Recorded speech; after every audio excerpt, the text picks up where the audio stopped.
missionary တွားနေတဲ့အချိန်မှာ impact မြို့မှာရှိမြို့ကိုရောက်လာတာဖြစ်တယ်။ နော်မမိကပဲနဲ့စဖတ်လို့လေတာគឺစောတော့တာကဲတော့ဝဲနေအဝဲဖဲဝိအပိစုနော် ဆိုအဲ့ဒီနေရာကိုရောက်လာတဲ့အခါမှာလူတွေကိုတွေ့တဲ့အခါမှာသူတို့မေးတယ်တန်ရှင်းသောဝိညာဉ်တော်ကိုမင်းတို့ရပြီးပြီလားလို့မေးတဲ့အခါမှာသူတို့တန်ရှင်းသောဝိညာဉ်တော်ကိုမသိဘူးဖြစ်တယ်။ ဒါဖက်နဲ့ဒီမှာဝဲတာပါဖက်နဲ့တရနေသူဒုနေသဆစီလို့တော့သူစကိနေကြတာဝေးဒါပေမဲ့ဒီနာဘူးနော်တော့ တန်ရှင်းသောဝိညာဉ်တော်ဆိုတာဘာလဲဘလို့ခံရတာလဲသူတို့နားမလည်ဘူးဖြစ်တယ် သာသူစီနေမြင်လို့လေပကတူကနေလေအောင်တဲ့တင်ကြပါ ။ဒါပေမဲ့မင်းတို့နေချစ်ခံပြီးပြီလား ဒါနစ်ဒဘလစတလတီဝီလီယာ ။အဲ့တော့နေချစ်ခံပြီးပါပြီ ဝီလီဘဒဘလတာဝီလီ ။အဲ့တော့ဘလို့နေချစ်ခံတာလဲ ဒါပေမဲ့နစ်ဒဘလစတလတီနေဒီလောက်လေ ။ဘာလို့ဆက်ဆရာယောဟန်ရဲ့နောင်တနဲ့ဆက်ဆံလို့နေချစ်ခံပါလဲ အော်ဘဒဘလဆောယဟာတဘလတေဝရလည်းပါခါတာပေါ်ရတယ်နော် ။အဲ့ဒါဆိုတော့ပေါလုကပြောတယ် ဒါပေမဲ့ဆောဘလူတေဝရ မင်းတို့တန်ရှင်းသောဝိညာဉ်တော်နဲ့ဘာလို့ဆက်ခံရမှာဖြစ်လဲ အခုနေဒီကဘဒဘလကိတလစတာဆောဆွေးနေနော် ။ဒီနေ့ခရိယန်တွေတော်တော်များများကတန်ရှင်းသောဝိညာဉ်တော်အကြောင်းသိတယ် မုန်းစတဲ့ညနေဘောပါခိပတဲ့ပါနေပသိညာအဝဲတာဆောဆွေး ။ဒါပေမဲ့တန်ရှင်းသောဝိညာဉ်တော်နဲ့မရှိနေဘူးဖြစ်တယ် ဘာစနာကနေတာတော့ပူတော့တိတဲ့တာဆောဆွေးတော့ပါ ။တန်ရှင်းသောဝိညာဉ်တော်အကြောင်းကိုသိလို့မရဘူး မသိညာတဲ့တာဆောဆွေးကိုတေးပါ ။ဒီနေ့ကျွန်တော်ပတ်စံအကြောင်းသိလို့ဈေးဝယ်လို့မရဘူး အခုနေပသိညာကြီးအရိတော့ဝေရတဲ့တေးပါ ။ပတ်စံရှိမှဈေးဝယ် ဘ လို့ ယ် ရ လို ဘူး လဲကြီးမှတော့ဝေရနေလား ။အဲ့ဒါတန်ရှင်းသောဝိညာဉ်တော်ရမှကျွန်တော်အောင်မြင်ချ အ င် ခွ ရှိ င့်နမစ်ဒုနေပါကသာသောစီမတဲ့နေမှာတာတမန်တယ် အာမင် အာမင် အဲ့ခရိယာဖြစ်တဲ့ ဘကရဘာခိဘော တန်ရှင်သောဝိညာဉ်တော်နဲ့မသွားတတ်ဘူး ဘတဲ့လေသာသောစီတိနေပါ တန်ရှင်သောဝိညာဉ်တော်နဲ့မိခါရမဖွဲ့တတ် ဘာ ဘူး ရီတော့သာသောစီမတဲ့တေးမနေတော့ မအောင်မြင်ဘူး ဘတဲ့မန္တရာပါ ဘာနဲ့တူလဲဆိုတော့ဘာသာရေးခရိယာနဲ့တူ လောကရင်းတော့အဝဲနဲ့ပူပါအဝဲမူလပလာ မယုံကြည်သူနဲ့တူတူပဲ လောကရင်းတော့ပတ်တဲ့နာရာဒီတော့တော့ ခရိယာနဲ့ကမလွတ်မြောက်နိုင်ဘူးရှိ အခုနေပါခိဘောတဲ့ထုလေပါ ဒါကြောင့်မလို့ဒီနေ့တန်ရှင်သောဝိညာဉ်တော်အရေးကြီးတယ် အခုနေမှုစတဲ့သာသောစီမတဲ့ရီတော့က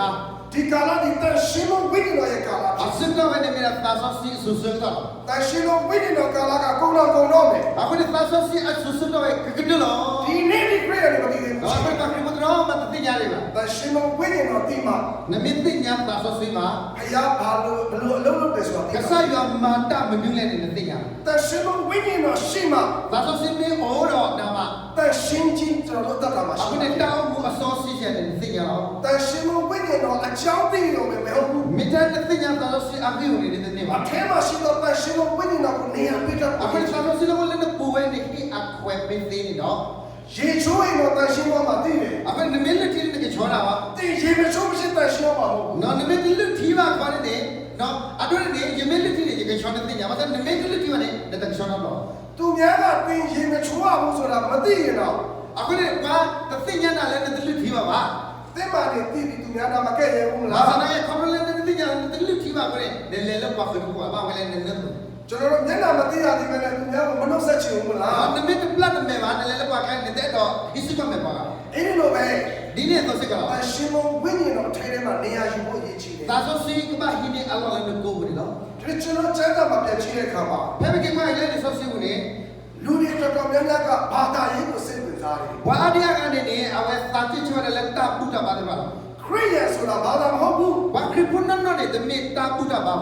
ခရိယန်ကိုကြည့်ပြီးသူများတွေကဘာသာတွေလိုက်ထောင်လာ အခုနေပါကွာဝလာဝါခရိပုန်ကတော့ဝလဲဝါပုရအဘာသူရဝလာတာပါခါခါခါ ခရိယန်ဆိုတာယေရှုခရစ်တော်ကိုယုံကြည်ထားသောသူကိုခရိယန်လို့ခေါ် ဝါခ တယ် ရိပုန်စီနေမေဝလာစုကီနာကိစ္စရှုခေတာ ယေရှုခရစ်တော်ကိုယုံကြည်ပြီးတော့ ဝါလာစုကီနာကိစ္စရှုခေဝိနေ တန်ရှင်သောဝိညာဉ်တော်ကျင်းအောင်တော်သူ တော့မေဝလာသာဆိုစီကိုလာအပူနေနော် တန်ရှင်သောဝိညာဉ်တော်တစ်စိတ်ခတ်တော်သူ မေသာဆိုစီခိခါဝဒါအတကလာနေ အဲ့ဒီလူကိုခရိယန်လို့ခေါ် အခု တယ် နေပါဝနေပါကလည်းပါခရိပုန်နော် ဒီနေ့ကျွန်တော်တို့ခရိယန်လို့ပြောတယ် အခုနေမစတဲ့ပါကလည်းပါခရိပုန် တန်ရှင်သောဝိညာဉ်တော်အကြောင်းမသိဘူး ဒါတဲ့ညာသာစီကေပါ ခရိယန်လို့ပြောတယ် ကိုလည်းပါခရိပုန် တန်ရှင်သောဝိညာဉ်တော်နဲ့မသွားဘူး အခုလဲရတာသာစီတဲ့ပါ ခရိယန်လို့ပြောတယ် ကိုလည်းပါခရိပုန် အတ္တမတန်ရှင်ဘူး တောင်းမှုတကရှောပါ ဘုရားအလုံးလုံးလို့မရ က ဘူး စားရမှာတဲ့ပါ ဒါကြောင့်တန်ရှင်သောဝိညာဉ်တော်ကိုဝန်ခံဖို့ရည်ကြီး အခုနေအရင်ကလည်းကတော့သာဆိုစီဝဲနေနော် အာမင် အာမင် ဝိညာဉ်တော်ကိုလက်ခံမဲ့သူလက်ထောက်ပါဦး အခုနေပါလက်တူလို့သာဆိုစီနေယူရစ အာမင် အာမင် ကျမ်းစာကိုပြန်ကြည့်တဲ့အခါမှာ ဘယ်မှာကလည်းဆောစီဘူးနေ ဘုရားအလုံးလုံးတဲ့သူကလေ ဝါလက်မတ်ဆရတာမနေ တန်ရှင်သောသူနဲ့အလုံးလုံး ဒါအကစားရမှာတယ်ကွာလည်းခေါ်တယ်ပါအဖော်နေတာ ကျမ်းစာကိုရေးတဲ့အခါမှာ ဒါဖဲအဝဲတက်ွယ် ယ်လီဆိုစီကနေ ဖျားက ကစားရ တန်ရှင်းသောဝိညာဉ်တော်အဖြစ် လက်သာဆိုစီခုရီတော့ တန်ရှင်းသောသူများကိုဖွင့်ပြပြီးတော့ အခုနေကွာလက်ဆိုစီဝနေနေအဝဲကစားရလော့ဘန်နေအောင် ဒီနေ့ဒီချမ်းသာကိုရေးနေတာဖြစ် အခုနေကွယ်ဝဲလာလီဆိုစီဝဲနေတော့ ချမ်းသာကိုကြည့်တဲ့အခါမှာ ဖက်ကွက်ကလီဆိုစီလေ တန်ရှင်းသောသူတွေနဲ့ ဝါဆိုစီ ဖျားအလုံးလုံးပါဖြစ် ကစားရမာနာတော့ဝါဆိုစီနေတာ ဒီနေ့ကျွန်တော်တို့ကဖျားနဲ့အတူအလုံးလုံးရှင် အခုနေလူစနေဝဲပဲတော့မာနာကစားရ ဖျားစီကကောင်းချီးခံခြင်းနဲ့ အဲ့တော့လူမတာချူကလေးကစားရအောင် ဖျားစီကနမိတ်လက္ခဏာလိုချင် ပ တယ် တလောတလောလာလက်စားရအောင် ပြဿနာကအတ္တမတန်ရှင်းမှုရှိတယ် ဘာသာနဲ့တာဂီကောင်းနေဝဲမတာဘူးတကရှောပါ ကျွန်တော်တို့အတွေးကိုမတန်ရှင်းမှု ပ ရှိတ တာ ယ် ချူမှုတကရှောပါ ကျွန်တော်တို့နောက်ကမတန်ရှင်းမှု ပ ရှိတ တာ ယ် စီတန်တို့တကရှောပါ ကျွန်တော်တို့နှလုံးသားကမတန်ရှင်းမှု ပ ရှိတယ် တာတကရှောပါ ကျွန်တော်တို့ရွေးချယ်တဲ့လမ်းကမတန်ရှင်းမှုရှိတယ် အခုနေကလဲလည်းမခုထွေးတကရှောပါ အဲ့ဒီတက်တာပါဘုရားအလုံးလုံးလို့မရ အခု ဘူး နေတောင်းမှုနေကစားရမာနာတသေးပါ အာမင် အာမင် ဒီနေ့ဒီအောင်မြင်ခြင်းနဲ့ဆိုရင် အခုနေမဲတော့မန္တနာလက်တောင်းမှုနေ တန်ရှင်းခြင်းကိုစားရပါ အခုနေသူဝိသစီလက်တာတပ်စောတာဆွေ တင်းရဲ့ညီညွတ်တဲ့အတွေးခေါ်တွေကိုတွေးတဲ့အုံနောက်ကနေ အခုနေတာချုံမလာအဘတော့ခုနဝဲနေ တန်ရှင်းသောဘုရားရဲ့အကြောင်းကိုစားစင်စား အခုနေတင်းတော့ခုနကချောနေစားတော့ချုံမကစားရရလေ တင်းရဲ့နောက်ကညီညွတ်တဲ့စကားတွေပြောတဲ့နှုတ်ကနေ နထာခုလက်စီတဲတဘအဘသောတဲ့ဖာနေနေ ဘုရားကိုတန်ရှင်းသောဘုရားကိုချီးမွမ်းတဲ့ပါဇက်ဖြစ်ပါစေ အခုနေစားတော့စီတော့ကစားရလဲနထာခုဝဲလဲယူဆောစီတယ်ကေ အာမင် အာမင် တင်းရဲ့ညီညွတ်တဲ့နှလုံးသားကို နသာမလာအဘသောတဲ့နေ တန်ရှင်းသောဝိညာဉ်တော်ဘုရားအုပ်စိုးခြင်းအဖြစ် လဲသောစီကပူဝဲကနေ တန်ရှင်းသောနှလုံးသားဖြစ်ပါစေ အခုနေမောနကပိတာနာကချောတဲ့ကေ ဘုရားကလေ ကစားရနေ စိတ်နှလုံးကိုကြည်ပြီးကောင်းကြည့်ပြီး အဝဲကွာဝဲတာဘွာတာတော့ချုပ်ဝဲတာ ကျမ်းစာကလည်းပြောတယ် ဒီဆိုစီတဲ့ဒီ အချင်းချင်းသူ ဒီတော့ဘွဲ သင်ဤစိတ်နှလုံးကောင်းစားသည့်အတိုင်း ဒီတော့နသာအော့ကောဘွဲဆိုနေ အရာရာ၌ကောင်းစားခြင်းရှိနေကြောင်း ဒီတော့တာခဲလာတဲ့ကောဘွဲကနေ ငါဆုတောင်းပါ၏ ယမတူပါလား အရာရာမှာကောင်းစားဖို့အတွက် လက်တခဲလာတဲ့ကပါငကောအော့ကောဘွဲကနေ စိတ်နှလုံးကောင်းစားဖို့အရေးကြီးတယ် အခုနေနသာဖို့ကပါကောချွနေတော့ ကျွန်တော်တို့ကအရာရာမှာကောင်းစားခြင်းနဲ့ တဲ့တော့ဘာချုပ်ကြီးအော့ကောဘွဲလက်တခဲလာ လုပ်ငန်းတွေမှာကောင်းစားခြင်းနဲ့ လက်တမလောက်ကတော့ပဲတော့ကောဘွဲ မိသားစုမှာကောင်းစားခြင်း လေ နဲ့ ဖို့ဖို့နေဘဲတော့ဘာချုပ်ကြီး လုပ်ငန်းတွေမှာကောင်းစားခြင်း လ နဲ့ က်တမနေဘဲတော့ဘာချုပ်ကြီး နှလုံးသားမကောင်းမှုဖြစ်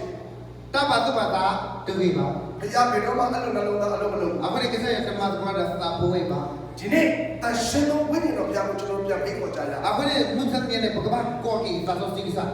ဒီနေ့ညောင်များစွာသောသူတွေလမ်းပြောက်တယ် ဝါဒီယာကနေအကလဲလုံးမဝဲတာ GPS ရှိတယ် နော် GPS အဝဲအို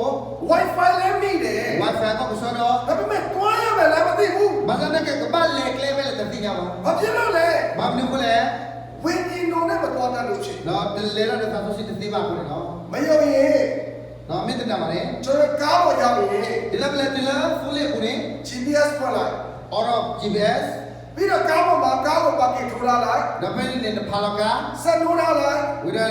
အော်နကာ ကျွန်တော်ဘယ်မှမသွားတဲ့အခါမှာ နမင်းတလေရတော့ပူပါတော့ GPS ကနှစ်ခါလောက်တော့ပြောတယ် GPS ကတဲ့နာခီဝါ Go straight and turn left နော်အဝဲလက်ဘလဝဲတရီလာစေ ကျွန်တော်မလုပ်ဘူး ပထမပါ ထပ်ပြောတယ် Go straight and turn left လက်ဘလအဝဲတရီလာအချီအဝဲကတဲ့ကရနာ ကျွန်တော်မလုပ်ဘူး နတမပါ ပါကင်မှာပဲထားထားတယ် ဒီတော့ဖက်ဖာကီလောနေလား GPS ကမပြောတော့ GPS တဲ့ရနေလား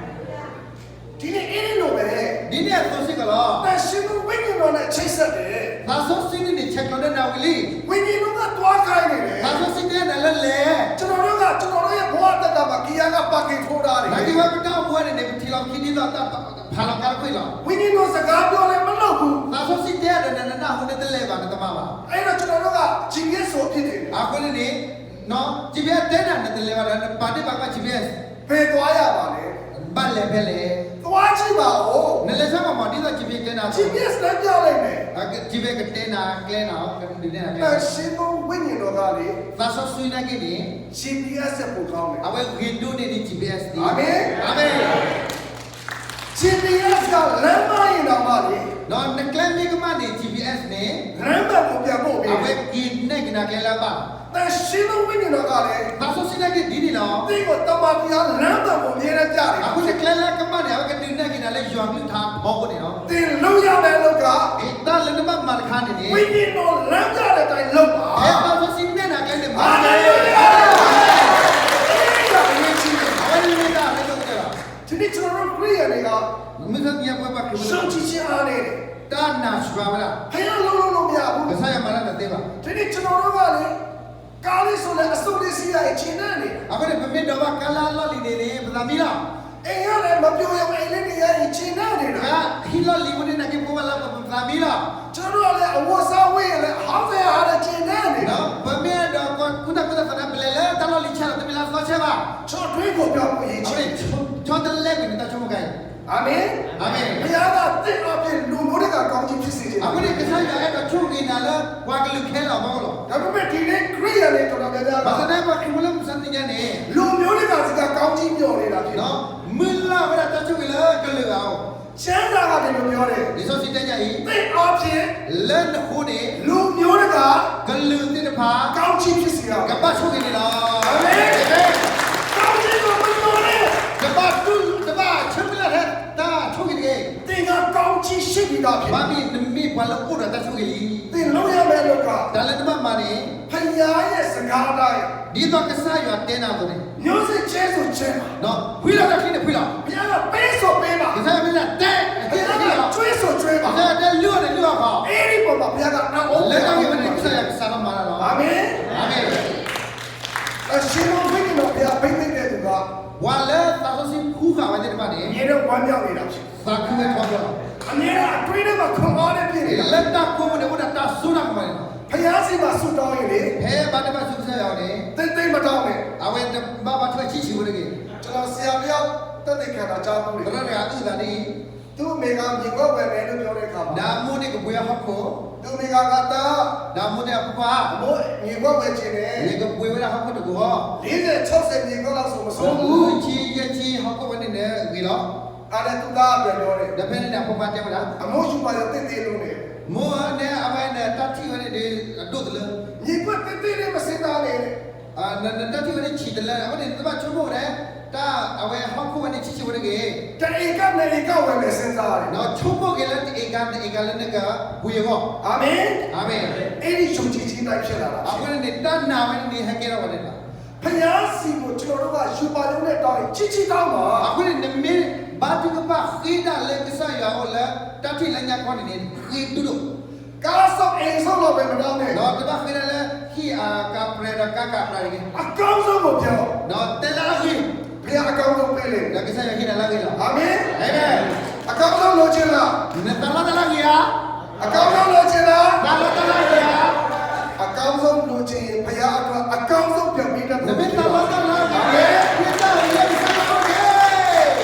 အကောင်းဆုံးတောင်းပြီးတော့အချက်တော်မလုပ်နဲ့ နော်အဖေနခိဒါလာဂေလာခွေးလာတဲ့ခိတတော်လာနေပါလေ အချင်းချင်းတောင်းပြီးတော့$1တော့မလုပ်နဲ့ အဖေနဲ့ခိဒါဖတ်တော့ဂေလာမတတော်လာနေ ချင်းချင်းတောင်းပြီးချင်းချင်းပေးတတ်တော်လို့ဖြစ် အ ပါ ဖေ တယ် နမေပါလာခိဒါတူတူတော့ခိဒါတူတူတော့ ဒီမှာပြန်ကြည့်တဲ့အခါမှာအဲ့ဒီလူတွေကနှစ်ချင်းတော့ခံပြီးဖြစ်တယ်ဝိညာဉ်တော်မရသေးဘူး ဒါပတိမကလေးဆိုစစ်တဲ့ကြောင်းတော့ပတ်သက်မှနေနေအဝတဲ့ဒေါဘလတာဝလီတတူပါအဆင်းတော့လာပါ ရောရအခန်းကြီး3မှာပြန်ကြည့်တဲ့အခါမှာ အမေကကလည်းယူဟာချက်တဲ့သွားနေနေ နီကိုဒစ်ဆိုတဲ့လူကအဲ့လိုပဲဖြစ် ဒါဆွန်နစ်တဲ့မူနာဒီနေတော့ ယေရှုစီကိုလာတယ် ဟက်ဒလေးရှို တကယ်ကိုကြည့်ရတာကျွန်တော်သိတယ် တော့ယင်တိနာရဲ့တင်ညာကစား တကယ်ကဖျားတကယ်လူဆိုတာကျွန်တော်သိတယ် ငကဲယူဟာပါယင်တင်ညာတော့ ကိုတော့ဖျားစီကလာတယ်ဆိုတော့ကျွန်တော်ယုံကြည် ဒါ ပါ ပြပါဟလဲယူဟာပို့နေရဲ့တင်ညာလာရင်တော့ အဲ့မှာယေရှုကပြန်ပြောတယ် ဒါပေယေရှုတဲ့နေအောင် နီကိုဒစ် ဆွန်နစ်တဲ့မူ ရေနဲ့ဝိညာဉ်မှာနှစ်ချင်းမခံတော့ဘူး နမေတတော်ကလည်းထီတော့ပါပါနဲ့ ဖျားတကယ်နိုင်ငံတော်ကိုမဝင်ရဘူး နတလည်းနေပါလေယူဟာပေါ့ဘူးပါ ဘာသာရေးဆရာနီကိုဒစ်နားမလည်ဘူးဖြစ် ဒါပဲနေတာပူတဘာခုနာစောဒီကနေ့မသိကြအောင် ကျွန်တော်ဆိုရင်ဒုတိယဝဲကြီးကိုခံရမယ်ဆိုရင် နော်မိမိရနေဒီမေဘောက်လက်ခိစစ်စစ်နေ ကျွန်တော်အမေပိုက်တဲ့ပြောင်းဝင်ရပါလား ဘာမှတမန်ဒီမေဘောက်လက်ခိစစ်စစ်ဘာကိနေလောက်ကိုဟဲ့ပေါ်ကွာ ဒီလောက်ကြီးကြီးဘယ်လိုပြောင်းဝင်ပါ ဘာ လဲ တော့ဘာတော့ယကိနေလောက်ကိုကိုဒီလေ နားမလည်ဘူး နောက်တော့ဘာတော့လက်ခိစစ်စစ် ယေရှုကတန်ရှင်းသောဝိညာဉ်တော်နဲ့ဗာလိဆိုင်ခံမှုပြောတာဖြစ်တယ် ဒါပဲနေယေရှုတဲ့လေနကဘာဒေါပလင်တလေတာဆိုစီနေတော့ ဖာရိရှဲဖြစ်တဲ့နီကိုဒစ်နားမလည်ဘူးပြန်သွားတယ် ဘာပါရရှဲဆိုဒီကနေ့မနာဘောပါ သူကောင်းကုန်နေတယ် ဒါဝလာဘာလာဘော ယေရှုဘာလို့ပြောနေတာလဲ ယေရှုတဲ့မနေလေ တန်ရှင်းသောဝိညာဉ်တော်ကိုဘာသာရေးသမားနားမလည်ဘူးဖြစ် တာဆိုစီနေနေတာပူတဘာခုနာတဘာနာဝဘောပါ ဒီနေ့ มือตัวนี้ไงดิ ကျွန်တော်တို့အရောက်စီတိုင်း บวกก้อกันเลย တန်ရှင်မှုဝိညာဉ်တော်ဘုရားရဲ့ပိဋကကိုခံရမှာ เอาไว้ในกันดูนี่มาเวลาตาสุสีตับพูดอะไรเนาะ အာမင် เห็นไหม အဲ့ဒါသူတို့ကအဲ့ဒီလူတွေကပြောတယ်ကျွန်တော်တို့မသိဘူးတန်ရှင်မှုဝိညာဉ်တော်ကိုကျွန်တော်မသိဘူးပြောတယ် เราไม่ได้เจอนะแต่ที่ยังตาสุสีทราบว่า အမေဘောလူကပြောတယ် จะเป็นสอบปลุกเตะเหรอ စောဘောလူကပြောတယ် เนาะชิบอลก็ပြောတယ် အာအဲ့ဒီကနေမပြောခင်မှာဖြစ်ဖြစ်လေးတစ်ခုပြောပြခြင်းတယ် นะแต่คิดတဲ့เนี่ยเราเตะได้แค่ไหนกัน ဒီမတရားနဲ့ချင်းမတရားနဲ့စကားများတယ် แล้วเป็นเนี่ยชอมมือเดียวกันเราบางอย่างมือเดียวกันอีเราเราไม่ได้เตะอะไรกันมั้ง အေဒီဥယျာဉ်မှာပန်းသီးစားတာတဲ့အေဝါကတင်ကြတဲ့ချင်းမဖြစ်မယ်တဲ့ เนาะเอาไว้เดี๋ยวนะแล้วเห็นที่ดับตาเราว้าอ้อไว้ได้เนาะตีปัดตีอัดไว้ในนี้ก็มีคนอ่ะชอมมือ ဘာလဲဆိုတော့ငါတို့ဘာကညောတွေကပန်းသီးမကြိုက်ဘူး บางแค่ผู้บางแค่เนี่ยมือในนี้มันต้องขอตาบ้ามันจะใจมั้ย ငါတို့ကတနည်းသီးပဲကြိုက်တာ ตีได้หรอ အဲ့ဒါနဲ့အဲ့ဒီချင်းပြောသမီးကပြန်ပြောတယ်မဟုတ်ဘူးတဲ့အေဝါကဘာကညောမဖြစ်ရမယ် แล้วเป็นเนี่ยชอมมือเดี๋ยวนะแต่ว่าน้อยมือแล้วออกมาแต่ก็บ้าไม่เอาบางอย่างมือแล้ว အဲ့ဒါဘာကညောကပြန်ပြောတယ် แล้วเป็นบางอย่างมือเนี่ย မဖြစ်နိုင်ဘူးတဲ့ แต่ไม่ว่า အေဝါကဘာကညောဖြစ်တယ်ဆိုရင် จะเอาไว้เนี่ยเนาะอีไม่บางอย่างมือนี่ လာလဲကြတဲ့မွေအေဝါနဲ့ရောက်သွားပြီတဲ့ เดี๋ยวเราบางอย่างเนี่ยขับรถแล้วอ้อวิ่งคนนี้เนาะเนาะไม่บางอย่างมือเนี่ยบางอย่างมือเอาไว้พ่อไม่ได้คือคนเลยเฮ้ยเราเนี่ย တဝက်ကစီတယ်တဝက်ကကပိဖြစ်သွားပြီ เอาไว้เนี่ยคือพับเลยเฮ้ยเราเนี่ยนี่ตัวเนี่ยก็พ่อแล้วก็คือชอบตัวเนี่ยก็แก้วด่าก็คือเชื่อเรา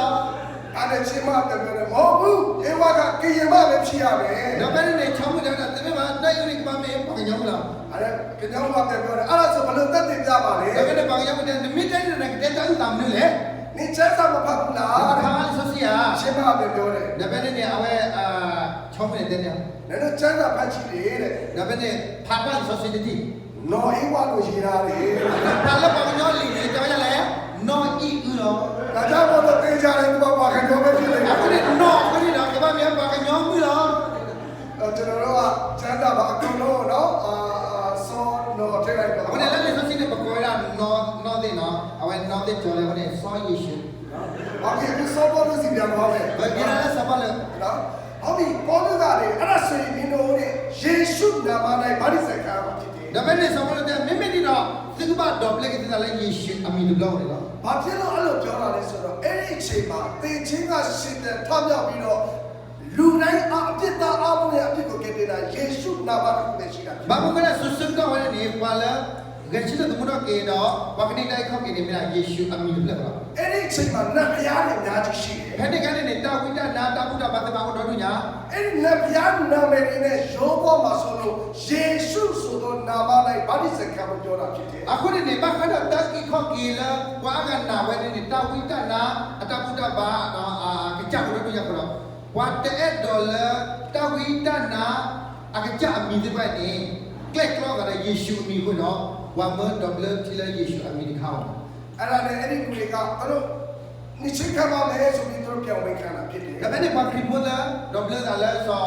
you have to do mana itu lah kalau pakai double adalah isu ini dah. ဒါပေမဲ့ကျွန်တော်တို့ယဉ်ကျေးခြင်းကိုပြန်ကြည့်တဲ့အခါမှာလည်းကျွန်တော်တို့စဉ်းစားကြအကြောင်းရှိတယ် Dan tidak pergi pakai kita double lah tiga ni kita cuma Allah we.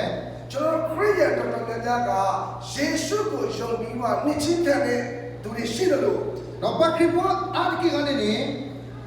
na isu ini mah double ti oh ya tu ni. ဒါပေမဲ့တချို့သောသူတွေကအသက်အရွယ်ပြည့်လို့နှစ်ချင်းခံလိုက်တာရှိတယ် Kenapa ni tadi gue dah double cuci. အဖေမိကတော့ခရစ်ယာန်ဖြစ်တယ် Amo pakai pakri pula. ငယ်ငယ်လေးကဆန်နစ်စကူတက်တယ် Jalan nak cakap ni tahu dah aku di jo. အသက်10နှစ်17နှစ်14နှစ်ရောက်လာတယ် Jalan tu cita ni di cilu ni je lah. ကျွန်တော်တို့ကဘုရားကျောင်းမှာသွားပြီးနှစ်ချင်းခံခိုင်းတယ် Double lah muka mula terus amo double ti. ယေရှုအကြောင်းကိုသိတယ် Sinya Yesus ni. ယေရှုကိုလက်မခံသေးဘူးဖြစ်တယ် Kenapa tentu lo Yesus lah pakai berapa? ဒါပေမဲ့ကျွန်တော်တို့နှစ်ချင်းခံလိုက်တာဖြစ်တယ် Kenapa berdiri double ti? ဒါကြောင့်မို့လို့ကျွန်တော်တို့အဲ့ဒီယဉ်နှစ်ချင်းကမားနေတဲ့အခါမှာ Aku ni dah double ti we kemau we kudo. ခရစ်ယာန်တော်တော်များများကနှုတ်ကပတ်တော်နဲ့မညီသောကြောင့် Aku ni pakai pun ada yang tak tu kulo lo dah. Lisos ni aku ni dah. ဝိညာဉ်စုကျေးဇူးကိုခံရဖို့နည်းတယ် Aku ni lagi tu ni aku dah tak sosial tahi tu macam dah lah. အဲ့ဒီလိုပြောလို့ Dah betul ni kudo. ယေနေချင်းမှာမာခဲ့လို့ နော်ကမလည်းတော့တကြီးကို ဝိညာဉ်စုကျေးဇူးမရဘူးလို့ပြောတာမဟုတ်ဘူး တတူနေမှာသာသောစီတဟိမနဲ့တပြပါ အဲ့ဒီအရာအဖြစ်နဲ့တချို့အရာတွေကပိတ်ဆို့သွားနိုင်တာဖြစ် အခုလက်တောင်းဝဲကိုတော့တာလက်အပ်တဲ့မှာနေထရိုတီကနာတဲ့ ကျွန်တော်ကအသက်12နှစ်မှာကျွန်တော်နေချင်းခံတယ် လေသာဝချီခင်းနေကျွန်တော်တကြီး ကျွန်တော်မိကပြောတယ် ဒါယမုန်နေတဲ့ နေချင်းခံရင်ပစိုးအင်းကြီးအသေးဖလက်အသေးနဲ့မဟုတ်တရားပဲပြောတယ် အခုနမေတော်တကြီးနေရကိနာအဝထက်ကုသောဒါချီကတော့ဒါကုပွေတပေါ်နေတော့ အဲ့တော့ကျွန်တော်သွားနေချင်းခံတယ် ဒါပဲနေရလေတော်လိတာ ခရီးနဲ့ထုံးစံတိုင်းကျွန်တော်လုပ်တယ် ဒီတော့ခရမလီလာတဲ့ယမ ကျွန်တော်နေချင်းခံပြီးသွားပြီ ဒါရတော်တဲ့မလီ ဘာသာရေးခရီးဖြစ်သွားပြီ ဒါကဲတော့ဘူဘာခရမလီက ကျွန်တော်မလွတ်မြောက်ဘူးဖြစ် ရလေထုနေပါ တကယ်စစ်မှန်တဲ့နှုတ်ကပတ်တော်ရောက်လာပြီးကျွန်တော်အသက်တာပြောင်းလဲတဲ့အခါမှာ ဒါတလေရွာကထားတာမဲ့တော့ဟဲ့တယ်လေတောင်းနေချောတလေခါနေ ကျွန်တော်ဘဝက totally ပြောင်းလဲသွားတယ် လေတောင်းနေခဲလက်ခချီချောလေဝနေတော့ ဒါကြောင့်မလို့ကျွန်တော်တို့ဝိညာဉ်တော်ရဲ့ဆုကျေးဇူးကိုခံရဖို့ရအတွက် အခုဒီတော့ကဒုန်နေမှာသာဆိုစီတာဟိတဖာနေ ကျွန်တော်ရှင်းနေလို့မရဘူး နတမမဲ့ချပါပါ ကျွန်တော်စာရွက်ဖို့အရေးကြီးတယ် နကဘာသဝီ ဒါကြောင့်မလို့ပေါလုကပြောတယ် အခုနေစမလို့တဲ့လား မင်းတို့ယေရှုနာမနဲ့ဗာဒိစခံမယ်လို့ပြောတယ် အခုနကဘာကီတော်ပလေကင်တယ်ယေရှုမီ သူတို့ပါရှင်တော်ဝိညာဉ်တော်ကိုလိုချင်လို့ တော့ဒီတော့ဘာတိမနေကဒုန်နေမှာသာဆိုစီကိုနေ ဟုတ်ကဲ့ကျွန်တော်တို့ခံရမယ်ဆိုပြီးဝင်ခံတာ ဒါပဲတဲ့တော့ဒီတော့ဒုန်နေမှာသာဆိုစီမေကဘလလာယေရှုမီလော အဲ့ဒီချိန်မှာပေါလုကသူတို့ပေါ်ကိုလက်တင်တဲ့အခါ ဒါ မှာ ပဲစမလို့ပါလာစီလာတဲ့လူတော့ ပါရှင်တော်ဝိညာဉ်တော်ဘုရားတကူစီစီ သာဆိုစီကိစ္စရနေဟဲလောလာလို့ ခြားသောဘာသာစကားကိုပြောတယ် လကဒူလာပလေကလော prophet ပြုတယ် ဒါပဲကဒူလာဝီကလော နမိတ်လက္ခဏာဖြစ်တ ဓ ယ် မ္မတလာလာ ဘယ်နှယောက်လဲဆိုတော့ အုပ်ကလည်းနေ 12ယောက်ဖြစ်တယ် တချီချီကနေတော့ မနေ့ကတော့အောက်ဝေရဖြစ်တယ် လမဟာနေတာလောလာမသာ ကျွန်တော်ဒီနေ့သင်တန်းပြီးသွားတဲ့အချိန်မှာကျွန်တော်တို့ဆရာတက်တဲ့ဆုပ်မှာသတ်ဆုပ်တောင်းတယ် အခုနေတော့အဝတာသူ့လို့ပြီးတော့ဘယ်ပါတပါလက်ထရာတိကျို အားလုံးလက်တွဲပြီးဆုပ်တောင်းတဲ့အခါမှာ12ယောက်တိတိရှိ တော့ဖက်ပါတိကတော့တာမလို့ပြီးတော့ဘယ်ပါတိပါနေဘကွက်ကီဘောရှိကြီး ဖခင်ကစနစ်ကလေးဆိုတာဖခင်ရဲ့ပြည့်စုံခြင်းဖြစ် အခုနေနောက်တစ်ချီကြီးနေမနာကစားရကလတော့လည်းနောက်နေတော့ ဟာလေလုယာဒီနေ့အားဖြင့်ဒီနေရာမှာအောက်ဝေရဘုရား အခုနေအဲ့တော့ဒီဘာကစားရကမတလောလာပြီတော့တို့ရ ဒီနေ့တန်ရှင်လို့ဝိညာဉ်တော်ကိုစာမယ်ကိုကျွန်တော်ရှက်ရမလို့ဘူး အခုလည်းနေကသူ့ဝိသစေတာဆိုစီနေတမမဲ့ရှာတယ် ကျွန်တော်တို့ကဘာသာရေးခရိယာဖြစ်နေတာကိုကျွန်တော်တို့ကမရှက်ဘူး အခုနေလက်ပကဲတော့ဘူဘာခေပေါ်နေတမရှာတာ တပတ်တခါဘုရားကြောင့်ဟန်ဆောင်ပြီးတက်ပြီးမလို့ရပဲပြန်သွားတာမရှက်ဘူး နော်အဝဲပါဘယ်ပါရလဲတော့ပါမာသာလက်ကနေမုဒလေလေချွနေတမရှာမကေ ခရိယာနာမည်ခံပြီးတော့မယုံကြည်သူတွေကဲတော့နေတာကျွန်တော်တို့မရှက်ဘူး တော့ပကဲဘဟိနေမီဂရီပိုတပလောက်လို့နေတော့ဘိုမူဒီတော့ပါတနာရနဲ့တမရှာပါ ဘုရားသားသမီးတို့ပြောပြီးတော့ကျွန်တော်တို့မကောင်းတဲ့နေရာတွေသွားတာမရှက်ဘူး အခုနေပကဲရွာပုကပလဲတလို့လက်တကရပါတမရှာပါ ဒီနေ့တန်ရှင်တို့ဝိညာဉ်တော်ကိုခံဖို့ကျွန်တော်တို့ရှက်နေတာ အခုနေလက်ပကတူလို့သာဆိုစီနေပမရှာ မိတ်ဆွေဒီခေတ်ကြီးမှာတန်ရှင်တို့ဝိညာဉ်တော်တင်မရဘူးဆိုတဲ့ခေတ်တော့ကြံခဲ့ပါ အခုနေဒီတော့နော်ဆူဆူတော့နေမိတတူနေမှာသာစီနေမိဘာလဲစက်ကီဆူစက်ကီ အာမင်တန်ရှင်တို့ဝိညာဉ်တော်ကဒီနေ့လူတိုင်းပေါ်မှာတောင်းလောက်ချင်တာ အခုနေသာဆိုစီနေအဲ့တော့ကလာတယ်ပါကိုကတယ်လို့ တန်ရှင်တို့ဝိညာဉ်တော်ဘုရားဒီလူတိုင်းကိုအတောင်းပြုချင်တာ သာဆိုစီနေအဲ့တော့သူ့ပါကိုရတယ် တန်ရှင်တို့ဝိညာဉ်တော်ဒီလူတိုင်းပေါ်မှာတကုန်းနဲ့စဉ်းစားချင်တာဖြစ် သာဆိုစီနေအဲ့တော့ဟဲ့လို့ပါလို့တာဆူရမောနေတော့ ဒီနေ့ကျွန်တော်တို့စာမဲ့ချင်းကိုကျွန်တော်တို့ရေးချင်တယ် အခုနေတာရင်းတို့လည်းတာသူ့ဝိသစေ ဝိညာဉ်တော်ကိုစာမဲ့တဲ့နှလုံးသားနဲ့လာပါ အခုနေဟဲ့တော့တာပလသူ့ဝိသစေလည်း ဝိ ဆိုင် ညာဉ်တော်ကိုစာမဲ့တဲ့တကုန်းနဲ့လာပါ အခုနေဟဲ့လည်းတာပလသူ့ဝိသစေလည်းတာ တန်ရှင်တို့ဝိညာဉ်တော်ဘုရားစဉ်းစားရင်ငါဘုရားပြောင်းလဲသွားမယ်ဆိုတဲ့ယုံကြည်ခြင်းနဲ့လာပါ သာဆိုစီနေဟဲ့လို့နေဒီတောင်းချတယ်လို့နေဟဲ့လည်းတာမကနေ အဲ့ဒီစာမဲ့တော်ကိုဝိညာဉ်တော်ဘုရားအလုပ်လုပ်ပါဖြစ် အခုနေမြတ်သူ့ဝိသစေလည်းတာမကနေတော့သာဆိုစီကမလာတော့ ကျွန်တော်ဒီကိုပေါ်တော်တို့ အခုနေတော့ဘူးလည်းတရားတယ် ကျွန်တော်တို့ခရစ်ယာန်ဖြစ်လာတာကြာပြီ ဘယ်ကတော့မှခရမကြီးလေ ဘာသာရေးတွေမှာနေလာတာကြာ တော့ ပြီ ဘောလာဘူးဘာဘူးနေကြလေ ကျွန်တော်တို့အာမင်နဲ့ကျွန်တော်တို့ဘဝမှာအချိန်ကုန်ခဲ့တာကြာပြီ တော့ကောအာမေအာမေတော့တောင်းဘူးလေတလို့ပြီးတော့တူကြလေ ဒီကာလမှာကျွန်တော်တို့တန်ရှင်တော်ဝိညာဉ်တော်နဲ့ပေါ်ကြရ အခု အောင် နေစွစွတော့နေပကလေးကသာဆိုစီပြေ ဘုရားကဒီနေ့တန်ရှင်တော်ဝိညာဉ်တော်ပြည့်ဝတဲ့သူတွေနဲ့အလုပ်လုပ်ချင်တာ အခုနေကစားရအဲ့တော့မာနတော့ပါလေလွတ်ဝဲတော့သာဆိုစီဒီမှာ ဒီနေ့ကျွန်တော်တို့ကိုအကောင်းပြုလို့လူတိုင်းကိုဘုရားအကောင်းပြုချင်တာ အခုနေဒီတော့ကစားရသူ့ရတယ်ကစားရသူ့ဘကွာနေသေးလား တင်မလွတ်ကြပဲနဲ့တင်မိသားစုမလွတ်ကြဘူး အခုနေမိတချောတယ်လည်းကနေနဘုဘကတထုတ်လိုက်စီပါဒီဘကထုတ်လိုက် တင်မိသားစုမလွတ်ကြပဲနဲ့တင်အတင်းတော်တွေမှာလွတ်ကြလို့မရ အခု ဘူး ဒီဘကမိတထုတ်လိုက်စီကနေတောက်ကိုထုတ်လိုက်စီကော တ မိသားစုမလွတ်မြောက်ပဲနဲ့တင်းရလူမျိုးတွေမှာလွတ်မြောက်လို့မရ အခု ဘူး ဒီဘောကမီတူပလန်ပွားကလေးတူပလန်တိချေကော လွတ်မြောက်ခြင်းကိုစားရမှာသင်ကစားရမှာ အခုနဲ့တတူပလန်နေကပါဟဲချူလနာ လွတ်မြောက်တော့တတ်တာဖြစ်ဖို့နဲ့တန်ရှင်းသောဝိညာဉ်တော်တကောဒီနေ့သင်ရဖို့လိုတယ် ဒါကလည်းနဲ့တူပလန်ဝင်နေလို့ပါသာဆိုစီအစုံမလည်းမစတဲ့ညာလား အဲ့ဒီတကောတော့စင်တက်လာတဲ့ခါမှာအံ့ဩဖွယ်ရဘူး အခုနဲ့တဆူတန်မနေမဟဲတော့လည်းလို့နေတိပါတက်လို့လာတယ် ကျွန်တော်ဒီနေ့မှာယုံကြည်ရဲ့ လဲအဝဲတော့လို့ဝဲရင်နာ အံ့ဩဖွယ်ရလွတ်မြောက်ခြင်းပြလို့ ရင်နာလည်းတူဒီမှာတာတူပလန်တော့တူညာ ညာစွာသောသူတွေကိုဘုရားကပိတ်သိခြင်းပေးမယ် အခုနဲ့ရင်နာလည်းတူဒီမှာတာဖူးလဲရွာတော့ညာ ညာစွာသောသူတွေကိုလွတ်မြောက်ခြင်းဘုရားဒီနေ့မှာပေးမယ် နော်ကစားရကိဝဲတာတူပလန်တော့တူညာ ညာစွာသောသူတွေကိုတန်ရှင်းသောဝိညာဉ်တော်တကောနဲ့ပြည့်စုံပါ အခုနဲ့ဘာကနေကလုံဝဲတော့သာစီစုံမော်နေ ဒီကြောင့်စားကချင်းနဲ့ပြန်ကြရအောင် အခုနဲ့မောပကနော်လဲတာသူ့ဝိသားစီတကြီး အဲ့ဒီ12ရောက်သောသူတွေဒီစားကချင်းနဲ့ဟုတ်ကဲ့လိုချင်ပါလေလို့ဝန်ခံလိုက်တဲ့အခါမှာ အခုလောက်ပါခီယာဘာတချီကီကတာသူ့ဝိသားစီတော့လာဝဲလဲမေပလို့ပါသာစီလို့နေတော့ ဘောလူလက်တွေဆူတောင်းတဲ့အခါ ဒါဆိုပါလို့ပါလာစီလာတော့ သူတို့အရောက်စီတဲ့ဝိညာဉ်တော်တကောကိုခံစား ဒါပဲလေအဝဲကိုရတဲ့ဒုဒီမှာသာစီစုံမော်နေတော့ အဲ့ဒီရဲ့မျက်မှောက်တော်ကိုဘုရားဒီနေရာမှာပြင်ဆင်လာတာ အခုနဲ့ယူဟာကောတိမညာဝင်ကစားကတဲ့တော့ဖက်တာတော့ ဒါပေမဲ့စား